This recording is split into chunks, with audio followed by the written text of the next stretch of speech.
wherever God leads us. And we will start with some societal challenges. We are living in a post-Christian environment, and that's the first session about, to be sensitive of the times we are living in. So Caleb has his challenges years ago, hundreds of years ago, and we have now our challenges nowadays. So Europe, and we are in Europe, and we welcome people from all over the world, from Pakistan, Rwanda, Ghana, Canada, the States. Here in the, let's say, seedbed of many Christian initiatives. So Europe was once the driving force behind Christendom and the birthplace of significant figures and movements which impacted the world. And today Europe is perceived as inexorably sliding into de-Christianization and secularization. So the message for today is that yet in the midst of this postmodern and post-Christian context, Christians can definitely have an impact in the marketplace, in our environment, and in the church context, outside of the walls of church. Let's have a look on the current situation. So today we frequently hear the notion that in Europe Christianity is out of touch with our times, that the Bible is old-fashioned, irrelevant, or even oppressive. So some people claim that we have a great heritage, but a sobering present. And I've read a quote from Stephen Gustafson. He said, "Christianity began as a personal relationship with Jesus. But when it went to Athens, it became a philosophy. When it went to Rome, it became an organization. And when it went to Europe, it became a culture. And when it came to America, it became a business." So the postmodern and post-Christian situation forces us to come back to the original meaning of Christianity, and that is the personal relationship with Jesus Christ. So that's the focus. And we have all freedom in a secularized situation to bring that message to others. The personal relationship to Jesus Christ. The Bible, first of all, transforms individual human beings, who then in turns transform entire nations, be it science, healthcare, literature, learning, liberty. The biblical worldview touched and transformed entire societies. And all that basically came from Christians. The medieval monasteries were the seedbed of the European universities. And almost all education back then was in fact church education. And again, it was not just Europe which has benefited from all of this. In South Korea, the education of women was mocked and discouraged until Western Christian missionaries came there and brought about radical change. And as a result, today the largest women's university in the world is located in Seoul. So even the education of the blind and deaf was a Christian initiative. The ancient Greeks often used blind boys as galley slaves and blind girls as prostitutes. Jesus, however, restored their sight. Or Darwin's secular survival of the fittest philosophy would never pay for developing an education to humanize the handicapped. Every traditional culture left them to their fate or karma. The Bible alone presents a compassionate God who has come to this earth to save us from our sin and its consequences. So that's the message for our outside world. You are loved, and God can change lives. And in a similar way, also the marketplace was deeply influenced by the Protestant work ethics honoring God with and through the daily work, and we have heard about that yesterday. Work is worship. We are running a Monday campaign because we see the value of the Monday, Tuesday, Wednesday. So we are proclaiming a holistic worldview. God is in every single workplace.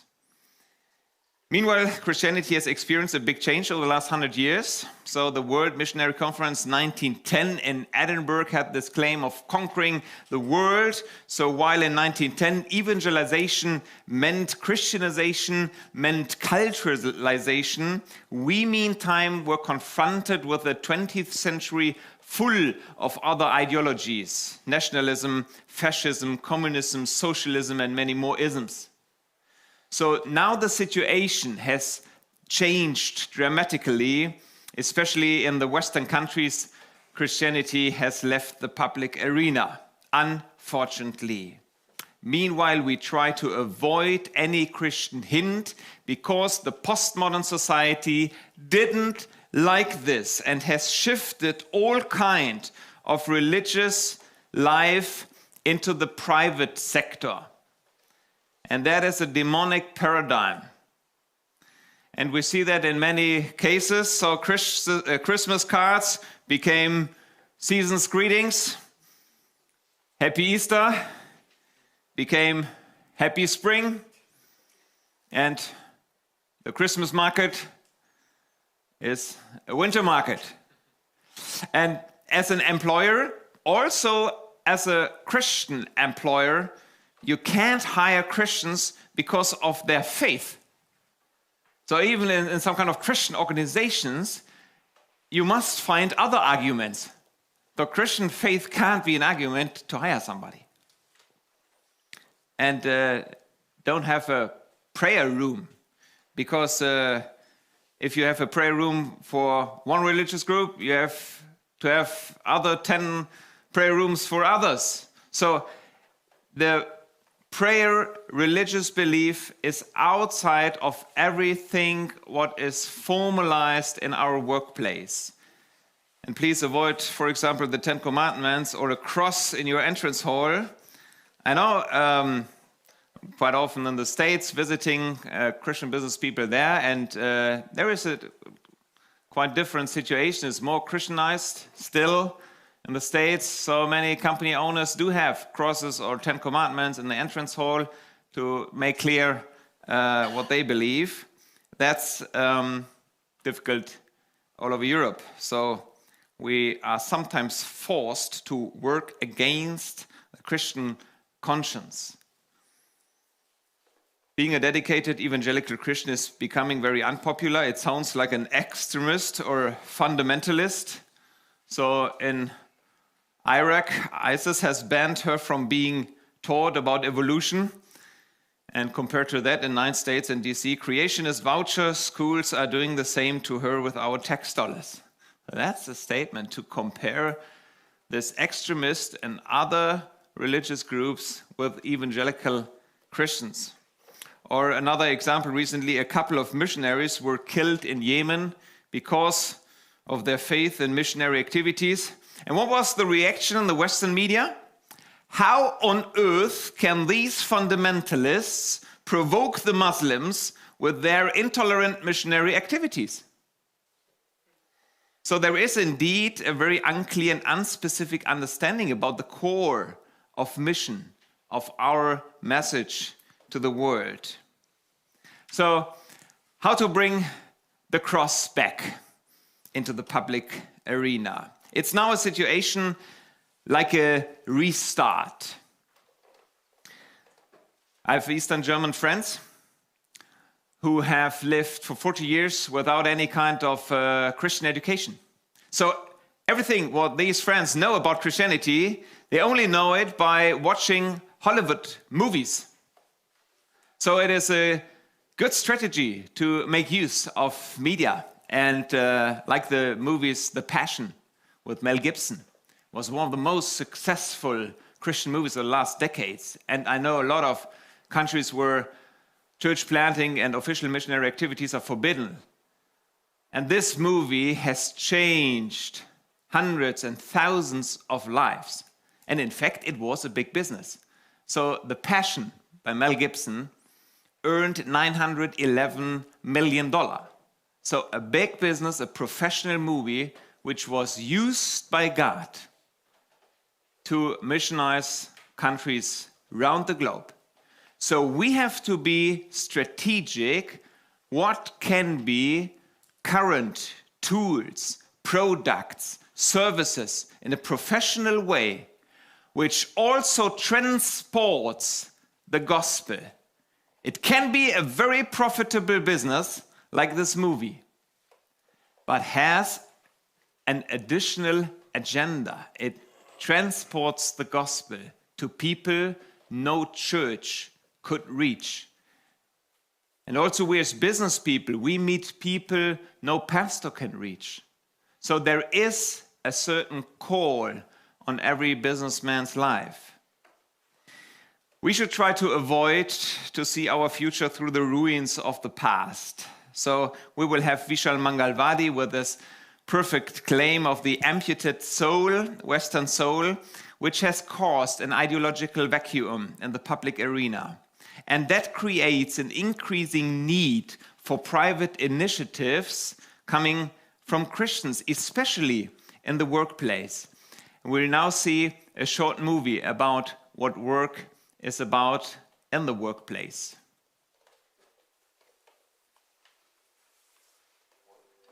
Most of us spend over half our lives at work. Whatever it is you fill the 9 to 5 with, planting crops, building cars, taking care of patients, teaching students, or running a business, work is where most of life happens. For some, work is a drain. They dread Monday mornings, forcing themselves to struggle through because they need the paycheck, while many times feeling trapped and beaten down by their job. Some people love their work. They're good at what they do. It energizes them. It's a place of security, a place to chase dreams, desires, and success. At work, they find fulfillment. We often forget to connect our faith to our work.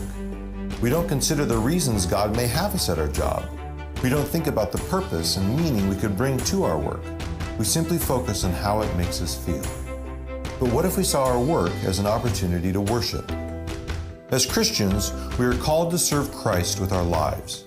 For a few, that means working as a pastor, a youth minister, or a missionary. Others serve the church by teaching children or singing in the choir. But when Sunday is over, most of us return to our jobs outside the church. For us, our mission is in the marketplace. We may not be the kind of missionary who moves to the far regions of Africa, but around the conference table, around the water cooler, or around the cubicle, we have an opportunity to worship the God who created us. He gave us skill. He gave us passion. He gave us work. When we do our jobs with excellence and integrity and diligence, it's an act of worship. We are displaying God's craftsmanship to the non-believing world around us. We are earning the right to be heard. We don't see a divide between Sunday and Monday, between the sacred and the secular. We've been invited into parts of the world that a pastor or traditional missionary will never see. We have conversations with people who would never set foot in a church.